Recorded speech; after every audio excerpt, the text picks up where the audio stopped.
The music had barely begun to fade when the doors at the back of the grand wedding hall burst open. Every head turned, every smile froze, and for a moment the air itself seemed to stop moving. There, framed by the golden light of the hallway, stood a small boy no older than 9.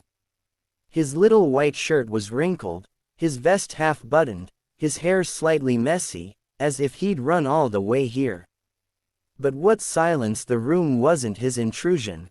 It was the fragile newborn baby cradled in his left arm wrapped in a thin light blanket. The boy's other hand was trembling yet firm as he pointed toward the groom standing at the altar. "You're the reason my baby sister doesn't have a home," he shouted, voice cracking with both fear and fury. Gasps rippled through the crowd. The bride's smile faded, her hands instinctively clutching her veil. And the groom? He simply froze as if the walls around him were closing in. Before we continue, if you believe in kindness, second chances, and the power of truth, please take a moment to like, comment, share, and subscribe to Kindness Corner, where stories of the heart remind us what truly matters. The guest stood motionless, torn between disbelief and pity. The groom, Nathan Pierce, a young polished man in a navy blue suit, had spent the morning telling everyone this was the happiest day of his life. But now, staring at the boy with the trembling voice, he looked pale, hollow, and lost. The bride, Claire, still in her lace gown, stared in shock, her dream wedding unraveling before her eyes. The little boy's name was Oliver, though no one knew it yet, and his steps toward the altar were hesitant but determined. Behind him, a few late guests peeked in, unsure whether to intervene or witness what felt like something sacred, tragic, and raw unfolding in real time. Oliver's small shoes echoed faintly on the marble floor as he stopped just a few feet from the couple. The baby stirred in his arms, a soft whimper escaping its lips. His lower lip quivered, but he didn't back down. The truth he carried had been weighing on him for days. Truth his mother had whispered through tears.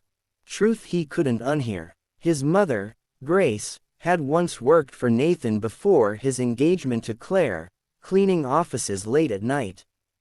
Sometimes bringing little Oliver with her because she couldn't afford a sitter. Nathan had been kind at first, offering her rides home, warm coffee, gentle words. But that kindness had turned into something else, something Grace never wanted to talk about until recently when her health began to fade, and the baby in her arms became a reminder of both love and betrayal. For months, she'd begged Nathan to help her, to at least meet the child he had fathered. But he had cut all ties, blocking her number, pretending she never existed. He was starting a new life, one where mistakes could be buried under vows and photographs. Grace had told Oliver about his baby sister, about the men who once promised to help but turned away. And though she tried to stop him, the boy's heart couldn't bear watching his mother fade while the men responsible was celebrating under chandeliers. So he ran. He ran all the way from their small apartment, clutching the baby close, following the sound of music and bells that seemed to mock everything he knew. When Oliver spoke again, his voice cracked with emotion. "My mom's in the hospital," he said softly, eyes glistening. "She told me to tell you she forgives you, even if you don't love us." The silence that followed was unbearable. Guests shifted, some covering their mouths, others whispering prayers. Claire's face turned pale. She looked from the boy to her fiancé, searching for denial, for explanation.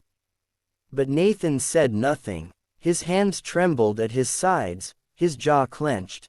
Tears brimmed in his eyes, as if the walls he'd built were collapsing in front of everyone. Slowly, he took a step forward. The crowd parted, and even the music had long since died. Nathan's mind flooded with memories. Late nights at the office, the sound of Grace's laughter, her eyes filled with warmth before guilt replaced them. He told himself he was too young to be a father, too busy building his future. He'd buried the truth under layers of ambition and comfort. But now, as he looked at Oliver, standing there with the baby, he refused to acknowledge, shame twisted like a knife inside him. He knelt. He tried to speak, but his voice broke. The weight of every choice he made pressed down until he could barely breathe. Claire stepped back, her heart pounding, tears slipping down her cheeks. "Is it true?" she whispered. But Nathan couldn't answer. He didn't have to. The truth was written all over his face. For a moment, the world seemed to crumble. The decorated arch, the smiling guests, the future they'd planned. All of it collapsing into a silence only broken by the soft coo of the baby in Oliver's arms. The boy's eyes softened. He didn't come for revenge, only for honesty. His mother's words echoed in his mind. "People make mistakes, Ollie. But sometimes they need to see the hurt they caused before they can make it right."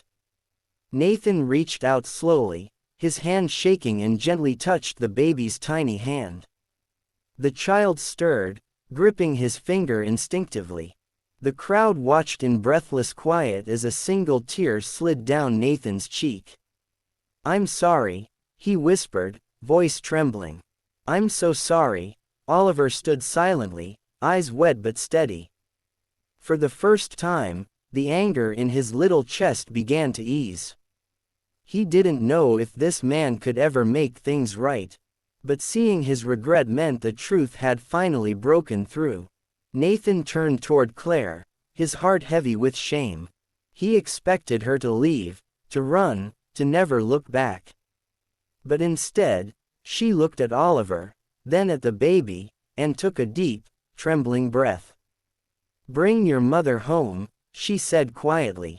"We'll help her." Her words weren't loud, but they rippled through every heart in the room like a prayer. The audience stood still, moved not by scandal, but by forgiveness. Nathan nodded, tears streaming freely now as the guests lowered their heads in silent awe.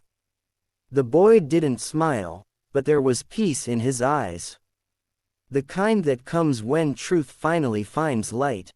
If this story touched your heart, please take a moment to like, share, and subscribe to Kindness Corner, where true compassion and courage still matter. Before the end, please comment below. Would you forgive someone who hurt you if they truly regretted it? As the music resumed softly and the guests began to disperse, Nathan walked with Oliver down the aisle, not toward a perfect future, but toward redemption. In his arms, the baby stirred again, safe for the first time in a long while.